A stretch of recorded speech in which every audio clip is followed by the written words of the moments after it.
But, there's always that connotation, and I think maybe that inspiration, maybe I'm a little bit naive, but it's like, we will be the change we wish to see in the world. That Gandhi quote is it's on my Facebook profile. It's everywhere. It's like my favorite quote. Understanding that your spirit potentially chose the lifetime that you had and what you're going to have and how you're going to live it out and all the lessons that it wants to learn. And your personality is almost like an avatar for your spirit to navigate this 3D reality and learn said lessons. And someone said, you can go back in your life and I'm going to send you back to whatever time. You don't get to really choose, but I'm going to send you back for 3 hours and you're going to get to experience those 3 hours again.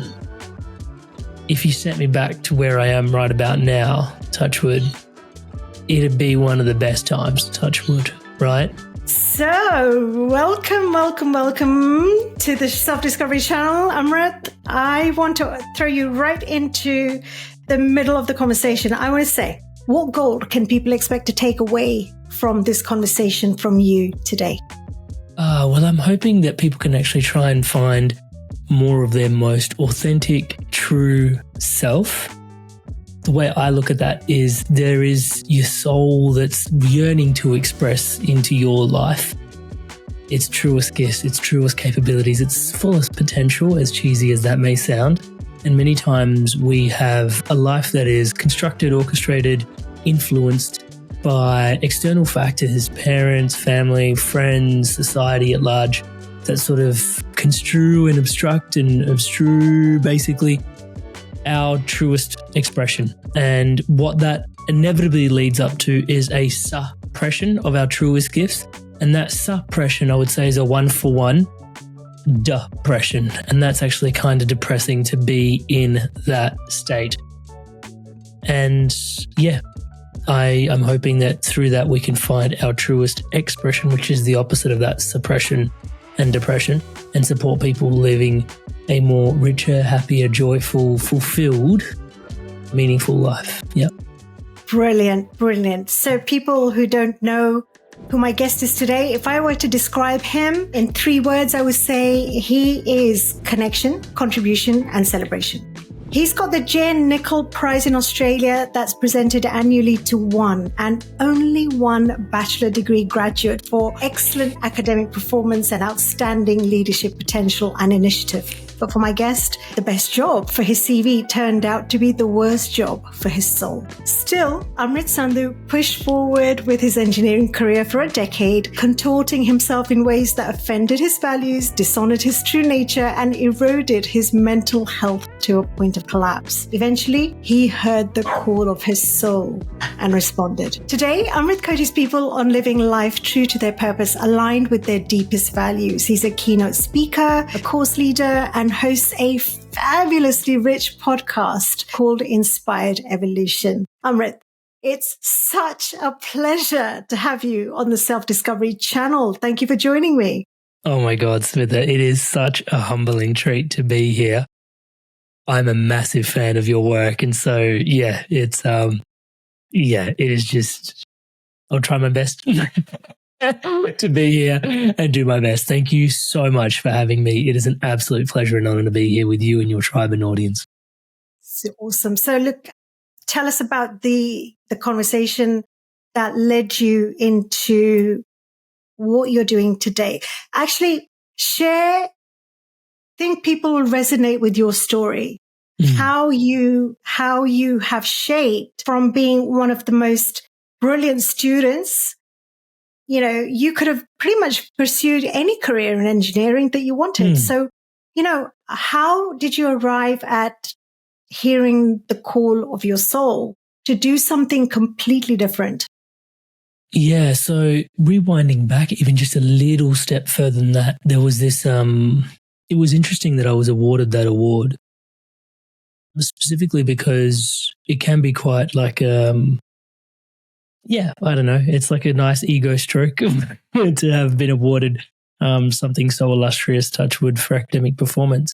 However, only 3 years prior to that, I was actually asked to leave a university for poor academic performance. I was actually, kicked out of a university. And what was actually going on is I was struggling with mental health. 6 years of depression had culminated into a really bad spiral. And so the process for actually winning the Jane McNichol Prize Award was this really long, obviously your academic performance had to stack up. But then after that, there was 3 to 4 candidates that really, it was about. And one of the things that in the final interview, one of the whole aspects around it, one of the questions they asked was, why you? Why should we give this award to you of all the people? And my honest truth was, it'd just be a massive ode to the power of positive mental health versus negative mental health. If the person that just 3 years ago was asked to leave his engineering degree is also the same very person that graduated top of university in his engineering degree, like that is quite the delta. Yeah. And so, that was a massive transformation unto itself. Touch wood, the inspired evolution. But that to sort of say, so there was quite a few tools in my tool belt, like mindfulness, meditation, and awareness that got me through that period. And that's a large part of what was responsible for my academic performance as well. Now, when I got to graduating, I literally did have the pick of the litter of all the jobs that I wanted. And lots of companies sort of coming up and asking me, which was the other way around for most other students. They're like sort of applying for roles and stuff like that, touch wood. So went along, had my pick of the litter of the jobs, went along to it. And I remember even the first day that I went to my role, and I remember seeing my regional director, soon to be CEO, and I was looking at him and I was just like, wow, like there's a lot of things that I had to work through in my depression, similar to what we alluded earlier, that you're actually embodying. Some character traits and stuff like that don't really serve me, but I'm in this environment with you. But, there's always that connotation, and I think maybe that inspiration, maybe I'm a little bit naive, but it's like, we will be the change we wish to see in the world. That Gandhi quote is it's on my Facebook profile. It's everywhere. It's like my favorite quote. And that to sort of say, went along 7 years, kept trying to change from the inside out in terms of the organization. And invariably it got to a point where it was just like, enough's enough. It literally felt like existentially, it was existential angst, but it felt like the cat was being rubbed the wrong way for 7 years. And it got to a point where it was just, I'm very conscious of the words that I use, having studied NLP, etc. But it was soul crushing, it was soul sucking, and, it was very difficult to continue to sustain myself in that environment. And so I wish there was a shiny bells and whistles sort of story about it. But, being a life coach, having coached, 300 plus people deeply on one-on-one journeys, I see it almost in every single instance. There's a deep, deep breakdown to break through. And that was my breakdown second time round. To then, break through into what you see today, which is the inspired evolution. So all that pressure actually, gave birth to, I'll use something from your terminology, but gave birth to the diamond that is the inspired evolution. Beautiful. But it's always under pressure that a diamond gets formed, isn't it? There's no diamond that got created from nothing. It's always the carbon. It's carbon. It's coal. It's actually, what we know to be coal. It's literally, sometimes I literally take the two in my hand, or coal and a diamond. And it's the coal that is put under pressure of millennia.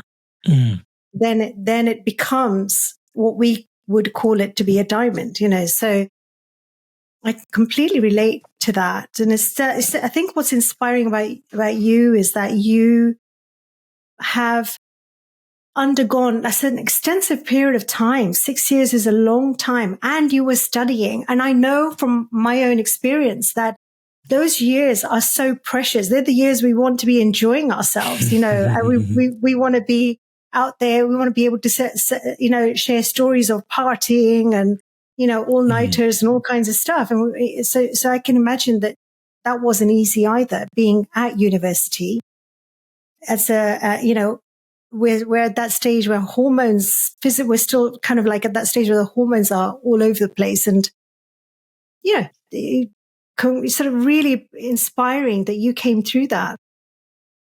Yeah, thank you. And I think one of the challenges that we have, and I talk about this lightly on other podcasts, but I think we do lack there is a lack of rites of passages and social constructs that are supportive for our soul. I think a lot of that has been eroded away, particularly where we are at this moment in time. Yeah, like I remember turning 18, I did a lot of drinking and my liver paid for it. I remember turning 21, I did a lot of drinking and my liver paid for it. But you look at old ancient rites of initiation, like the boy dies and the man emerges, In certain cultures, the boy doesn't get to see his mother for 3 years because he will relapse into boyhood and there's that transformation. And so a big part of what we've got in society as well, and now having become a father, is they say loosely, and this is for boys because I've got 2 boys, so I've been researching boys, so pardon me if it doesn't fit for girls, but the boy belongs to the mother, 0 to 6, and then 6 to 14, he belongs to his father in terms of who he gets the most sort of energy from in some ways, touch wood, let's just put it that way. But then 14 onwards, he belongs to a mentor. And then he ventures out into his own world after the age of 25. He becomes his own adult after that adolescent plays. And so you take a look around, and I look back even into my own childhood. It's around the age of 15, this, teenage years when you're starting to become an adolescent, we've got peers initiating peers. You've got boys initiating boys. You've got girls initiating girls. And you fast forward that, if you don't initiate properly, if you don't step into your adulthood properly, I feel like there's so much that society at large, let alone the individual, has to pay for it. You look at the state of politics, you look at the state of so many different things. When you've got people that haven't, I feel, matured, yeah, there's a lot left to be desired, touch wood, because of, I want to say, the lack of social construct, but I think the convenience and the comfort of the modern social constructs. Yeah. Perhaps the lack of understanding of the role of the deeper self in those formative years, especially in the later teenage years where you're making choices about life. And, there's sort of the understanding, as we talk about values, we talk about core values, we talk about, living a life true to yourself. You don't have that. Why do we need to wait till much later in life to discover that true self? It doesn't have to be that way. It can be much earlier, were we to understand the soul a little bit better, so, and the journey of the soul, perhaps. Let me ask you a question. You've interviewed so many people, prominent people, experts in their fields, all the way from, CEOs of companies, Fortune 500 companies, right the way to neuroscientists, right the way to the father of epigenetics. You've got so many thought leaders. And you've got people such as Neil Donald Walsh. You've had people such as Gary Zukav. You've had, I don't know, so many people. What do you take away for yourself in having had many of those conversations? Tell me about what really resonates with you. I think as the inspired evolution, even in the term inspired evolution means that something is an ongoing process and everything is always shifting and changing and it is in flux, right? So in and around that, the answer I'll give you today will be different to the answer I would have given 3 weeks ago, and it'll be different 3 weeks from now. What is super present for me at the moment and has been for the last little while is this deep awareness. You and I were chatting a little bit about this around just before we went live, which is this awareness around that we have. And after you stack so many spiritual teachers on top of each other, there's a lot of similarities in what they're saying, but differences in the nuances and the way they're articulating the terms.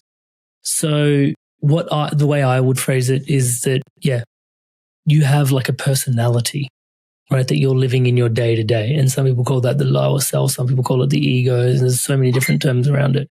But you've got this personality that's living out this 3D everyday life. And then higher than that, you have this soul or this spirit experience. I like the word spirit. So I like personality and spirit. And understanding that your spirit potentially chose the lifetime that you had and what you're going to have and how you're going to live it out and all the lessons that it wants to learn.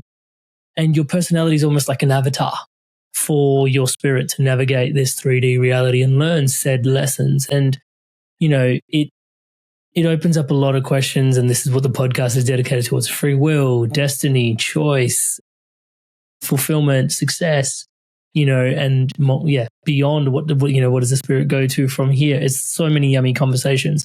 But I think fundamentally just having that primary awareness of personality and spirit, I think is really important. Just going, oh yeah, because even like I said, I've got coaching clients, even just having the awareness of, like my personality is really struggling right now.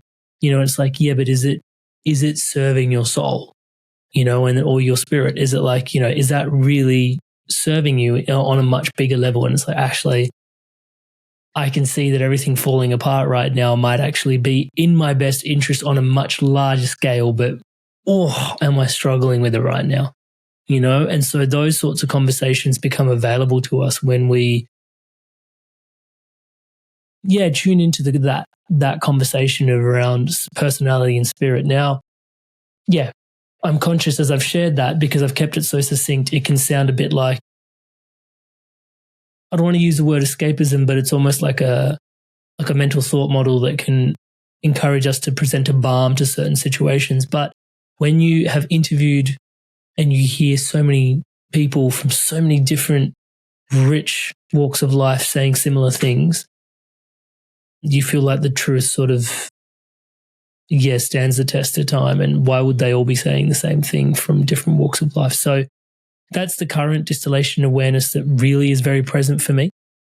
Having interviewed all of these amazing spiritual teachers, which, touch wood, I'm still in awe of, like, just what the inspired evolution is up to in the well. It's like, I get to be the host of this thing. Touch wood, this is ridiculous. Super grateful for that. Yeah, touch wood. And I think it's really important that we have different articulations and different points of view that do express the same thing from different perspectives, because different people will resonate with different languaging of it. I mean, isn't one of the issues that we have is we don't have the language to speak consciousness. We don't have the language to speak the various levels of consciousness that there is, that we are, the various facets, which is why I'll keep coming back to you about the diamond, you know, because I like that, because there are so many different facets of that same expression. And so that's why the idea of the lower self and the higher self sometimes can lead people up the wrong garden path, in a sense, because it's just the self expressing itself in different ways and working through its experiences in order to integrate and come into one place, right? So into an integrated alignment with itself, such that anything that's not resolved at the lower level. So at the level of the personality, the Jivatman, which is what we were talking about the other day, the incarnated being. So it can work itself through that and then move into its higher essence. I do resonate. What do you think about there being the need for a language to be somehow created to speak that which is right now not very well expressed in the realm of human to divine spectrum? Yeah, it's a great question. I had a recent guest on. Actually, I think it was the episode just before yourself on the Inspired Evolution podcast, which I highly recommend people go check out your episode. It was lots of fun and very insightful. And, you know, so much more to be chatted about. It doesn't matter if you don't believe in karma. It doesn't matter if you don't believe in past lives. The question is, what is it you want to get for yourself in your life? What is getting in the way of it? We had a gentleman named John Austin on the podcast, or is it Aston? I think it's Aston. I always say it wrong. And he's been in a non-dual state of awareness for 30 plus years. And the podcast was a really interesting one because he would be talking for a little while and then he'd stop talking. And as an interviewer, when he stopped talking, I would fill in the gaps with a question. And it took me about half the episode to realize, oh, actually what's happening is when he stops talking, he's made his point about the non-dual state of awareness, but he's actually used words to fill in the negative space around the positive space that is the non-dual state. Let's just articulate it that way for a sec. I know negative positives also implies duality, so it's a bit crap as a metaphor. But he's using words to point you into, like, bring you into that state of awareness. And if you just listened afterwards, you're like, oh, I'm like kind of there with him for a moment. And I only realized that halfway through the podcast, so I started to shut up and just allow the moment to expand to allow us to experience that. So in terms of language, I think language is an incredible tool, you know, like if you feel into the Bible stories, the Tower of Babel, and yeah, even just the way we look at, or my awareness of, you know, the 4 levels of consciousness, they say there was a level prior to level 1 consciousness, which is level 0, and language is kind of what brought us out from level 0 consciousness to level 1 consciousness. Level is a very loaded term, by the way, I don't love it. But nonetheless, language is incredible. You're proving my point there. Yeah. Do you know what I'm saying? With regards to languaging things, you know, we don't have a language for that non-dual state. And I don't think we're meant to, though. Some people might have. Yeah, but I don't think we're meant to some degree, because I think it's like that old, you know, someone pointing at the moon and everyone staring at the finger, like language is the finger. Yeah, but the moon is like, is it? You know, it's like, don't forget to see the moon. And it's like the language will get you so far. And I think it's vitally important. And if we had language to describe the moon, that would be amazing. But I think given the ephemeral nature, the mystery, I think one of the most beautiful things about life is the fact that there is so much mystery, you know, that so much of it is, you know, the more we know, the less we know, you know, like that's such an incredible trip, like just how much it has to offer us, touch wood. And so would we ever develop language to be able to describe the divine? I don't know. I really love how the Sufis have tried. Well, I think it's an experiential thing. That's the reason. If you can't, it's like the ancients always said, you know, can you describe the taste of a mango?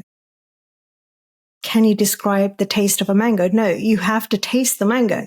To really describing understand. the taste of a mango is not going to do the trick. You actually have to taste the mango. So it's an experiential, that whole thing, which is, you know, in your journey, I think the thing that we do, you know, we talk to a lot of people, listen to their points of view, we sort of absorb that and so on. But at the end of the day, what is your experience? Tell me about in your meditation or in daily life. What are those ephemeral experiences that you have had that have completely altered you? Wow. Okay. So spending time with myself deep in meditation, usually it's quite a touch wood. It's a process it's an emotionally driven process for the most part, which is energetic, I would say. It's, again, very difficult to put into words. I'm usually sitting there and allowing myself usually to empty. And I know that sounds very loaded because most meditation is not about actually emptying your mind, but it's not so much about emptying the mind. It's more about, it started very long time ago with me sitting on my meditation bolster / cushion and sitting there and going, what does this space feel like without Amrit in here? That was just a thought exercise that started off my sort of, you know, journey. What happens if I was in this space as an inanimate object? And what is the energy of this space? And then recognizing that, you know, one day that is going to be true. You know, like touch wood, like Amrit's not going to be here one day. What do the spaces around him still continue to feel like experience as And so there's that somewhat Buddhist sort of tenet of non-attachment, impermanence, like that all starts to filter in a little bit. And so in that space, you can still feel, oh, like there's a lot of this emotional stuff. There's a lot of this energy, however you want to coin it, that I'm carrying. That is also, yeah, like I'm a bit of like a Wi-Fi signal with all of that sort of stuff. I'm emanating it out and it's emanating back in to some degree. How can I take the time to just, and the trippy thing is the more you sit and the more awareness and you afford and just the observation that you afford, the more it just transmutes. Like there's this, like my right brain totally gets it, but my left brain's like, surely I've got to do more about the stuff, you know? But the right brain's like, dude, you've witnessed it and there it goes. Like how great, you know, touch on like, fuck, that's amazing, isn't it? Like just how that design is architected, touch wood. So that's a large part of what the process is in terms of what things shift. We could sit here forever talk because, you know, this has been my practice for like, Jesus, a better part of, do I say 15 years, 7 years, 8 years, 9 years? No, how long's it been? Jesus, it's been very long. It's been a long, long time. The Inspired Evolution has been running for 7 years. I think it was 5 years prior to that I developed a practice. So yeah, 12 years, right? These practices have existed. And so, yeah, you know, regularly sitting, allowing these processes to unfold. And just similar to the Inspired Evolution, at different times, different things are present. At certain points in time, it's just hard enough to come to sit to the meditation cushion, you know, and give myself those 20 minutes. And at other times, it's like hard to get away. It's like you sit for 20 minutes and you're sucked in for an hour and you're just connected, touch wood. And so the element of the moment you come into that space of something beyond Amrit, as you know him to be, what's your experience of stepping into that or holding back? Like, how does resistance show up for you? If at all, it may not. I might be the resistance. The resistance would be the overwhelm of, yeah. Like I think, touch wood, I think everybody's being has a certain expansiveness into that soul and spirit, and for myself, it's a sense of overwhelm in terms of just how expansive we can be. Which maybe you can then couple that into fear of success. I don't know, but my mind just did that. But yeah, there's a real, yeah, there's an overwhelm in terms of continuously expanding. It's like, yeah, but I've got to come home. And it's like, you know, and it's like also how to integrate such an expansive state, touch wood, which, yeah, there's a lot of overwhelm about something like that, which is the immediate fear that comes to mind. And as I'm articulating it, I'm realizing it is somewhat nonsensical. But it is what's present emotionally in those times. Because that identity, the ego really doesn't want to get into that space because obviously it's afraid of being annihilated. And so it'll do everything in its power to find ways of keeping you, you know, holding you down, whatever it might be. Sometimes it's amazing what can come up. I mean, I recently had a situation with planetary alignment is really powerful right now. I mean, it's super, super powerful and happens to be especially, you know, touching on certain key points for me. And I found that it was a new level of how the identity can throw up stuff that can trip you up, you know, it can like trigger you, trip you up. It's very, very clever. So I'm asking, now you have children, you have 2 young children. One is only like what, 3 months old? 2 and 3/4, and one's 3 months old, and the other one is 2 3/4. Touch wood. Yeah. So how does it work with sort of, you know, being the dad, the husband, putting in your, you know, all the work that you do as a coach, as a podcast host, and finding time for yourself in this space of meditation? Yeah, absolutely. So there's the time is definitely more stretched and limited in this phase where you've got a 3-month-old baby who, you know, wakes regularly through the night, touch wood, and you've got to, you know, feed and all of that. So yeah, absolutely. There are you can look at it as time challenges and time pressures. And I'm conscious of the way that that sounds, because it's also the thought model that if I was 80 and someone said, you can go back in your life and I'm going to send you back to whatever time, you don't get to really choose, but I'm going to send you back for 3 hours and you're going to get to experience those 3 hours again. If you sent me back to where I am right about now, touch wood, it'd be one of the best times, touch wood, right? Like there's a 3.5-year-old who's just learning to smile when you smile at it, you know, and yeah, physically it's 3.5-month-old, you mean? Sorry, 3.5-month-old, yeah, and a 2 3/4, like he is just a pocket rocket, you know, he's amazing, touch wood.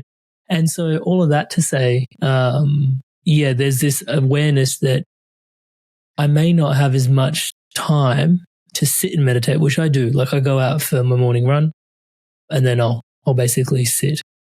And it may only be sit, and the time of sitting is anywhere from 5 to 25 minutes, right? Like I don't really know. I just go to sit, and then when the process is organically a process. It's not very much a timer-driven process. There was a phase in my life where it used to be set a stopwatch, sit down, bing, we're done, up, whip up, you know. That's not, yeah, it's just close your eyes, go in, we connect, and then the process has its own sort of frequency and rhyme and rhythm, let's put it that way. And so, yeah, squeezing in a run and then doing that is definitely present. But then also it's in the moments, right? Like I'm bottle feeding my son and there's like an opportunity to basically just lose myself in his eye, like just stare at his eye and be present in the moment. That's your meditation. Watching him trip out on the fact that someone is staring into his eye. And it's like, wow, like, you know, just totally bringing yourself to the present moment. Or my other son, like the other day, we had this amazing experience. Like he saw some kid dressed as Spider-Man in the park. Yeah. And for him, he's at that age where he understands Spider-Man, but he doesn't understand that that's a kid dressed as Spider-Man. So in his mind, Spider-Man is in the park, right? So he's just lost it. And he calls me Bappu, and I'm sitting inside and he's running around the house like, I'm like, what is that? He's like, I'm like, what are you talking about? And he's like, he's just like running. And he's like, he knows he needs to put his shoes on, but he's running around the house full power. And in those moments, it's like, it's so easy to be like, oh yeah, let me just wrap up this email and I'll come hang out with you. It's like, absolutely not. It's like something is present.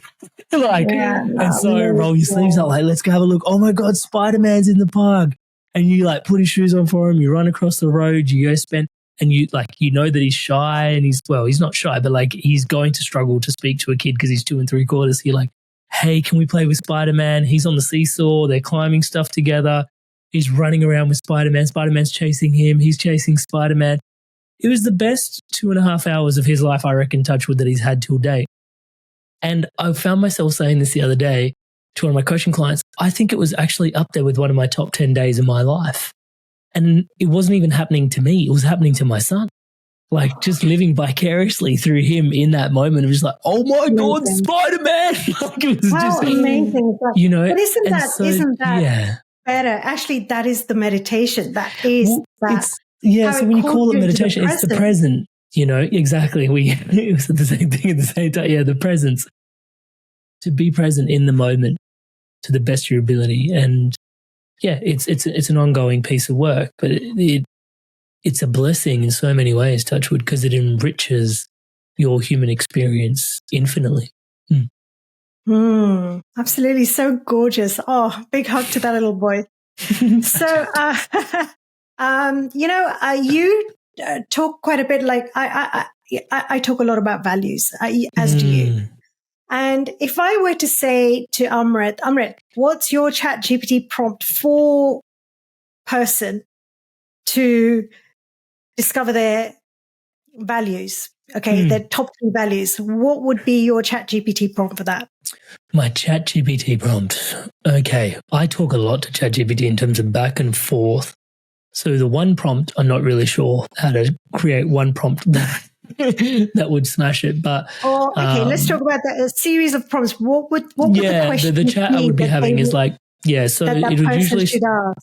yeah, so generally it'd be like, hey, ChatGPT, I am experiencing such existential angst or life challenges or problems or career misalignment or relationship issues or decision-making discomfort or struggling with this decision. I have heard somewhere along the line that understanding my values could really be very supportive to me at this particular time. So I'd like to be able to discern what my core values are.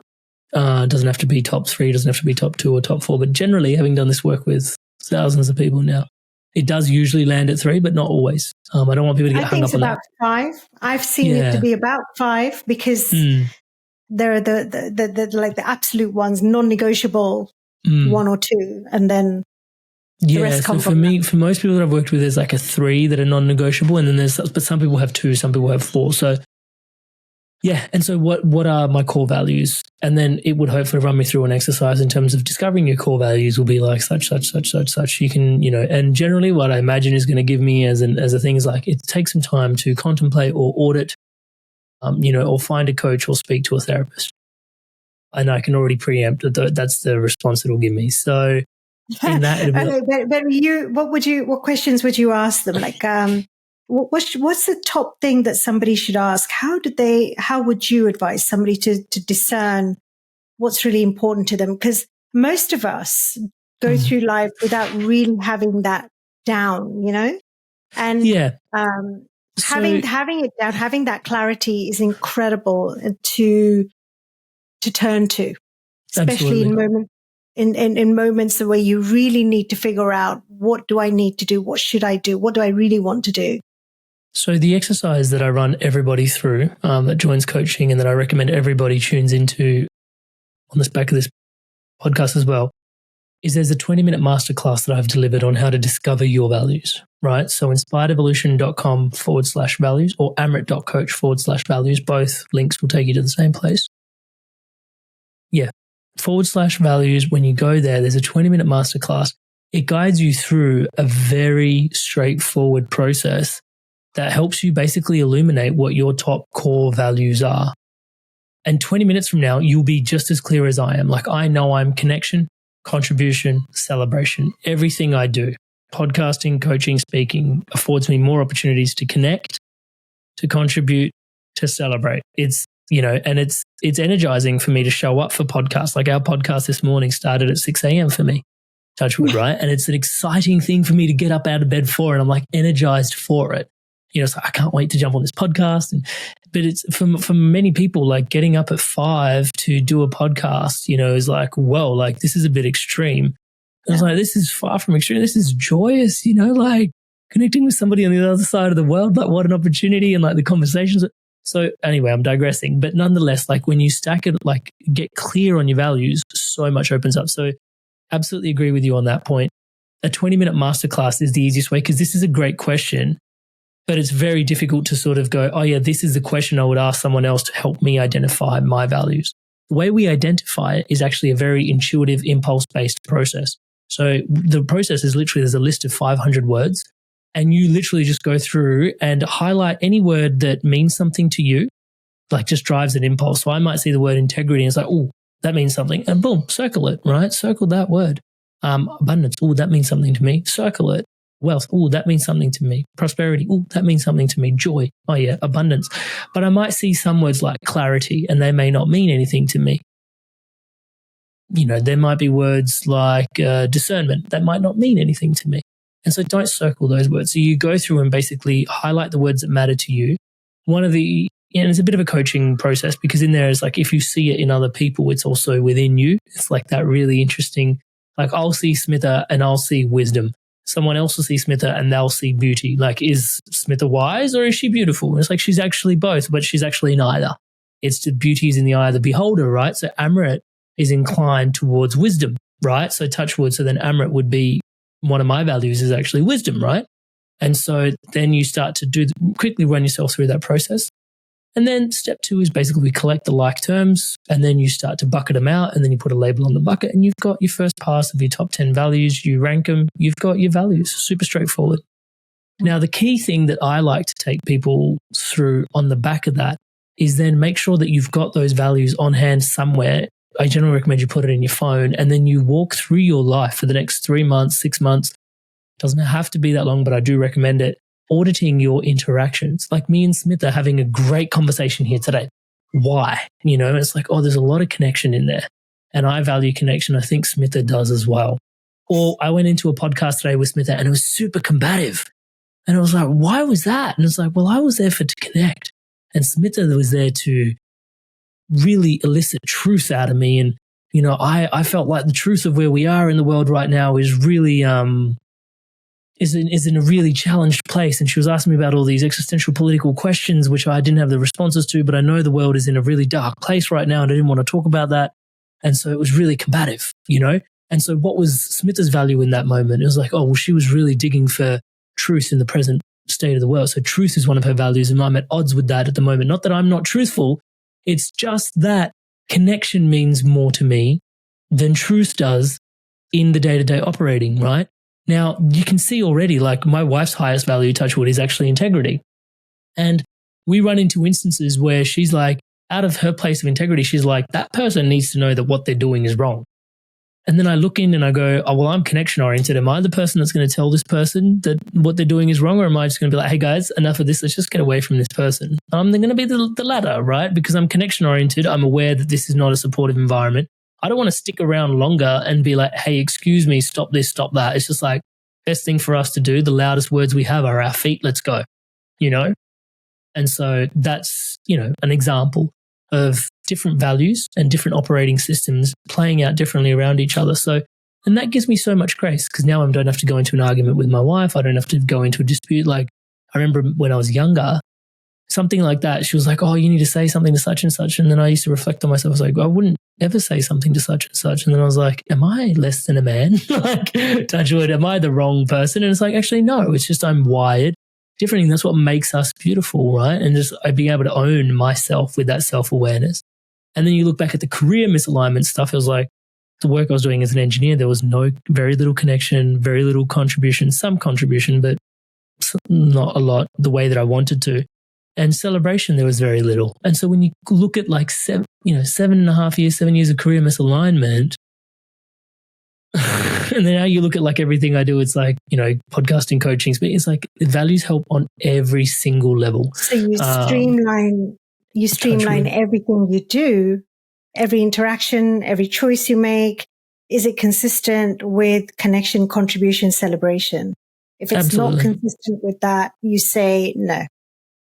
It makes it much easier to say no. Yeah, it makes it much easier to say no. And also it's more emotional. It's more energetic than that. Like when I am in contribution, connection, and celebration, I'm in a flow state, touch wood, right? And flow states in and of themselves are addictive, right? Because it's kind of what your soul was here to do and your personality is facilitating it. So now you've dropped into flow. And so the more you do that, the more you recognize that the rest of the other stuff pales in comparison. And now you're living into your values because you're spending more richer time in those spaces. And ironically, not ironically, it's called values. It's where your highest value shows up for society.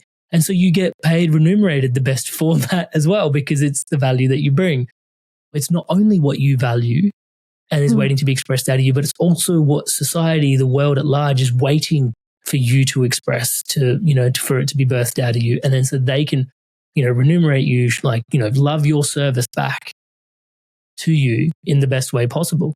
And so all of that to say, yes, it becomes easier to say no, but also because you've got so much goodness in your yes, that you're sort of like, oh, this really is my yes. I can discern that. And actually that is a really good option, but not for me. And then the same thing with the corporate career. It was a really good option, touch wood, but it wasn't Amrit's option. There's someone out there that's absolutely built for that job and is going to love it as much as I love what I do.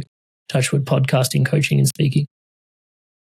But not necessarily for me.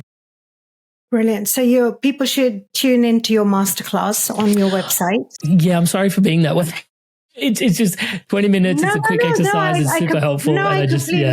Totally. Absolutely. Such a valuable tool that you've got there, right? And they should absolutely take a look at that because it is so crucial. It's one of the things that you offer as your wisdom as a coach that I think, people can really be guided by. So it's definitely something that they need to look at and do.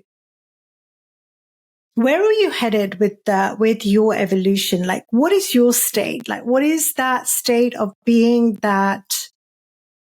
How do you know you've arrived at that, that state? Yeah. Well, I don't think. What is it you're wishing to experience? And here's this question. Why I'm asking this question is because, there's a lot said in the world out there about enlightenment, about, living this inspired life and so on and so on. But I think that sometimes we also use it as a means to, as you mentioned earlier, as an escape. And that would be a shame, and that's not what you do, but I'm saying it can be used in those ways. So for you, I know you're really absolutely like you are hook, line and sinker, as a scuba diver, I use the term, you're like 50 meters under, like, with your tank, and you've only got a tank that's going to last you as well as you breathe. So it could be anything from 20 minutes to like an hour, let's say, well, 50 meters not, but actually, let's say 30 meters, 25 meters. Then what do you want to use that air for? Like, what do you, in that last moment, where do you want to be? What would you want to have experienced? I think between the two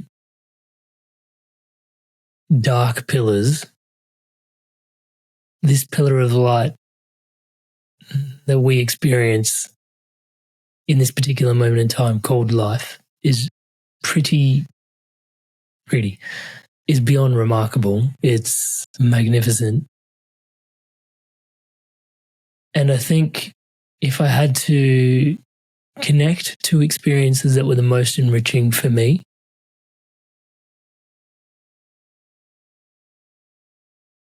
the things that immediately come to mind that are most emotionally evoking, as cheesy as it may sound, are my children, spending time with my children and my wife. And again, I think that comes back to that point we're making before about presence, and just trying to be as present as possible through those moments, because the recognition that, the risk of sounding morbid, there's those two pillars of darkness as well on either side of that pillar of light. And all we're really creating in life is memories, right? Before we pass on in many ways. And so those memories, I'm convinced, because they're so emotionally charged, and whether that's biological or spiritual, you can argue either way, they mean a lot to me. So there's those moments in particular which are very charging. But then also, I think a little bit larger than that is, just this legacy is a big word, and it's got a lot of baggage around it. But I think the legacy would be to have basically championed the sacredness of life through whichever means or modality I could have, and it's, for me, it seems to be the podcast and the coaching, and, that seems to be it. Would I spend my last bit of oxygen tank coaching others on how sacred life is? I think I would be spending it with my kids and my wife, embracing those moments because of the sacredness of life, rather than guiding other people into that awareness. I think my primary focus, my primary purpose would be to embrace my life fully, touch wood. And then the secondary purpose would be to support others in doing much the same. So if there's a limited amount of time, option number one. If there was more time, then definitely option number one and option number two. Yeah. You're doing both. You're already doing both. Touch wood. Thank you. That's where an understanding of my values has led me, and that's it's been gracious, touch wood, understanding the values and flowing into the spaces where you're most you, and you're also most well received. Yeah, it's really a trip. Touch wood. It's a reflection of you, people reflecting it back. reflecting you back to you. So incredible, isn't it? So incredible. It's quite extraordinary. So, of all those people that you have interviewed, if you wanted to, like, what are the 3 diamonds that you would want to share with our audience? Like 3 little things that any of them. They don't have to be linked. Yep. So the first one is that our biggest challenge is our biggest gift. I went through 6 years of depression, struggled with mental health challenges. I wouldn't wish it upon my worst enemy. That dark night of the soul, that existential angst. But it was a formative experience. It brought me to mindfulness. It brought me to meditation. If it wasn't for that, I don't know who I would be today, right? With that awareness. And then my second biggest challenge, and maybe some people only have one in their lifetime. Some people probably have way more than I've even had. Touch wood. And so my second one was career misalignment, which brought me to the work that I do today, helping everybody inspired to evolve, to live a life in pure alignment. Touch wood, And so, and I'm an easy example to speak to, but I've interviewed hypnotherapists to the stars and the celebrities, and, they spent most of more than their adolescence, their young adulthood life being told they would amount to nothing.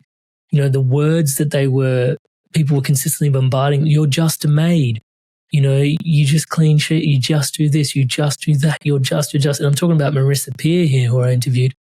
And she is now one of the world's leading hypnotherapists because of the power of words. She was aware and it really was receiving awesome. She was like, no. And then she had to work through that. It's that hero's journey, right?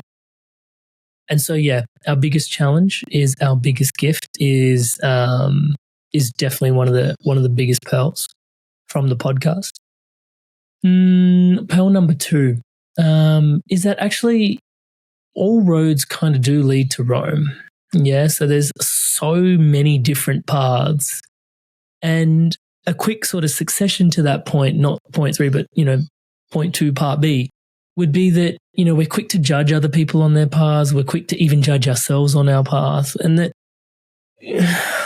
nobody's really that right or that wrong. We're all on a journey. Before when you said it's what is your destination? It was oh, I don't know what destination. When have I arrived? It's I'm not going to arrive. Touch wood. Consistently, we're all on our path. Ram Dass's fabulous quote, which is, we're all walking each other home, but we're walking. When do we get home? Well, I'll leave that for everybody else to deliberate. So the second point is really that we've all got our own path, and we're all meant to have our own path as well, right? Because otherwise, one of the two of us that are believing we're on the same path is superfluous to the grand design of it all, which I believe everybody is unique and sacred for a reason, right? And so, that second piece, which is everybody is, I don't want to use the word entitled because entitled has baggage around it, but is entitled to their own path, and their own way. And there are some golden rules, I think, that probably would help, like do unto your neighbor as you would like to do unto yourself on that journey. But for the most part, live and let live, and prosper. The third one actually that's coming is a bit more personal for me rather than what the podcast has taught me, because there's so much in there. But the personal one for me has actually been the power of consistency, if I can share, because I've been doing the podcast every week for 6.5 years now, going on 7 in just a few months. And it's been remarkable, touch wood, just to sort of see outside of my relationship with my wife. In fact, it's something that I've been the most committed and consistent with. So that's been quite remarkable to just sort of witness just the power of consistency. I think in today's day and world, we live in a world of distraction. And thankfully, because it all stacks up on my values, I've just been eager to connect with it again and again and again and again. But that consistency has really built momentum, which I think is a powerful law of the universe that people don't talk enough about. And with that momentum, remarkable things can, touch wood, happen. But we need to afford ourselves a little bit of consistency, and there's some magic in consistency. I know it's not sexy, but I just really wanted to. That was what was coming through in the moment to share that one with you. I love that, and discipline, that's connected to that's discipline. I mean, it's such a fundamental yogic principle, you know, which I totally resonate with. Amrit, it's been so great to have you have this conversation. I mean, I just let it free flow today. We'll have to have you back, and we'll set a theme to talk about. Thank you so much. I really appreciate it. Now, just run us through your coordinates again. Where can people find you? Where can people find your output? Obviously, I'll put that in the links when I publish this, but can you just let people know? Smita, thank you so much for having me. Yeah, like I said, I'm a big fan of everything you do and embody and the work that you do, not just out in the world, but also on yourself. So it's very humbling to be here to share this time and space with you. So thank you so much for having me again. For those that want to tune in, again, I'm at this juncture where it's like, most of you listening in will not go find out your values. And it just boggles me. Like, please go discover your values. So again, inspiredevolution.com/values or amrit.coach/values. It's something really straightforward where it's free, 20 minutes, masterclass. 20 minutes later, you'll be super clear. And that will genuinely enrich your life. So if I can leave you with something, I think that would be the most appropriate. If you do want to tune into me, like I said, I was doing weekly podcasts. Now it's bi-weekly, every two podcasts a week now. Yeah, over on YouTube, youtube.com/inspired evolution. We had Smita there as a guest. Highly recommend you go checking out that episode as a starting point for sure. And then if you are interested on the back of the value stuff and you want to check out coaching with myself, it's amrit.coach is the website, www.amrit.coach. Beautiful. And I highly recommend that everybody checks out your channel, Inspired Evolution. So many golden nuggets in there. Oh my God. It's like a gem. It's a gem on YouTube. It needs to be checked out. No, I'm serious. There's so much content on there. So, Amrit, thank you so much. And I'm going to say sayonara just for now, and then we'll have you back on again. Oh, we're so much more to be explored in this space. And again, Smita, thank you so much for having me. Definitely.